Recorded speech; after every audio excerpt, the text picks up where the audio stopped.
ഓം നമഃ ശിവായ. വീട്ടിൽ ഐശ്വര്യവും സമ്പത്തും വർദ്ധിക്കാൻ ചില കാര്യങ്ങൾ ശ്രദ്ധിക്കണം. വീട്ടിലെ പൂജാമുറി ക്രമീകരിക്കുമ്പോൾ ഈ പറയുന്ന കാര്യങ്ങൾ ശ്രദ്ധിച്ചാൽ സമ്പത്ത് വർദ്ധിക്കും. ധനമുണ്ടാക്കാൻ വഴികൾ പലതും തേടുന്നവരാണ് പലരും.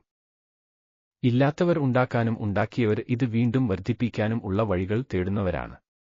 വിശ്വാസങ്ങളെയും പൂജകളെയുമെല്ലാം കൂട്ടുപിടിക്കുന്നവരും ധാരാളമുണ്ട്. ധനസമ്പാദനത്തിന് പൂജാമുറി പ്രധാനവുമാണ്. ഇത് ക്ഷേത്രം പോലെ തന്നെ പരിപാലിക്കേണ്ടത് അനിവാര്യമാണ്. പൂജാമുറിക്കായി ഒരു സ്ഥലമുണ്ടാകുന്നു തന്നെ നല്ലതാണ്. പ്രത്യേക മുറിയില്ലെങ്കിലും പൂജാമുറിയെ ഒരു കർട്ടനെങ്കിലും ഇട്ട് തിരിക്കുന്നത് നല്ലതാണ്. പൂജാമുറിയിൽ ചില കാര്യങ്ങൾ ചെയ്യുന്നത് ധനമുണ്ടാകാനും ഐശ്വര്യമുണ്ടാകാനും സഹായിക്കും. പൂജാമുറിയിൽ വിളക്ക് തെളിയിക്കുമ്പോൾ കിണ്ടിയിൽ ജലം വയ്ക്കുന്നത് ഏറെ നല്ലതാണ്. അതുപോലെ തന്നെ ഇതിലെ ജലം അല്പം കഴിയുമ്പോൾ സേവിക്കുന്നതും നല്ലതാണ്. കിണ്ടിയിൽ ഒരു തുളസിയില കൂടിയിടുന്നത് നല്ലതാണ്. ആരോഗ്യത്തിനും ഐശ്വര്യത്തിനും ഇത് നല്ലതാണ്. കിണ്ടി വലത് ഭാഗത്തായി വയ്ക്കുക. വെള്ളി അല്ലെങ്കിൽ ഓടിന്റെ കിണ്ടിയാണ് നല്ലത്. ദിവസവും അത്കഴുകി വൃത്തിയാക്കിയതിനു ശേഷം പുതിയ വെള്ളം വെക്കുക. കിണ്ടിയുടെ വാൽഭാഗത്തായി പുഷ്പങ്ങളോ ഇലകളോ വയ്ക്കരുത്. അങ്ങനെ ചെയ്യുന്നത് ദോഷമാണ്. വടക്ക് അല്ലെങ്കിൽ വടക്ക് കിഴക്ക് ദിശയിൽ ദേവതകളുടെ ചിത്രം വയ്ക്കണം. ഈശാന കോണ് എന്ന് പറയാം. വടക്ക് ദിശ കുബേരദിശ കൂടിയാണ്.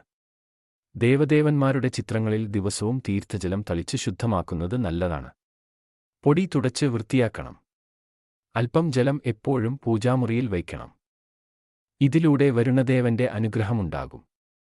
വരുണദേവന്റെ അനുഗ്രഹം സമ്പൽസമൃദ്ധി വരുത്താൻ സഹായിക്കുന്ന ഒന്നാണ്. പൂജാമുറിയിൽ വടക്ക് ദിശയിൽ അല്പം ശുദ്ധജലം വയ്ക്കാൻ ശ്രദ്ധിക്കണം. ഇത് ഓടിന്റെ പാത്രത്തിലാണെങ്കിൽ ഉത്തമം. അതും അല്ലെങ്കിൽ ചില്ല് പാത്രത്തിൽ വയ്ക്കാവുന്നതാണ്. ശുദ്ധമായ കേടില്ലാത്ത പാത്രത്തിൽ വേണം വെള്ളം വയ്ക്കാൻ. ദിവസവും ഈ വെള്ളം മാറ്റുകയും വേണം. പാത്രം വീണ്ടും വൃത്തിയാക്കിയ ശേഷം വീണ്ടും വയ്ക്കാം. ഇതിലെ വെള്ളം നാലുഭാഗത്തും തളിക്കുന്നതുകൊണ്ട് ഒരു പോസിറ്റീവ് എനർജി തന്നെ ലഭിക്കുന്നതാണ്. സമ്പത്ത് വർദ്ധിക്കാൻ പൂജാമുറിയിലെ ഈ ജലത്തിൽ ചില വസ്തുക്കൾ ഇടുന്നത് നല്ലതാണ്. ഒരു നുള്ളു പച്ചക്കർപ്പൂരം, ഏലക്ക, കറുവാപ്പട്ട എന്നിവ ഇടാം. ഇത് ധനം വരാൻ സഹായിക്കുമെന്നാണ് വിശ്വാസം. ഇത് തടസ്സങ്ങളും ദുരിതങ്ങളും മാറാനും സഹായിക്കുന്നു. ഇവ ഇടാൻ സാധിക്കില്ലെങ്കിൽ ഒരു വെള്ളി നാണയം ഇട്ട് സൂക്ഷിക്കാവുന്നതാണ്.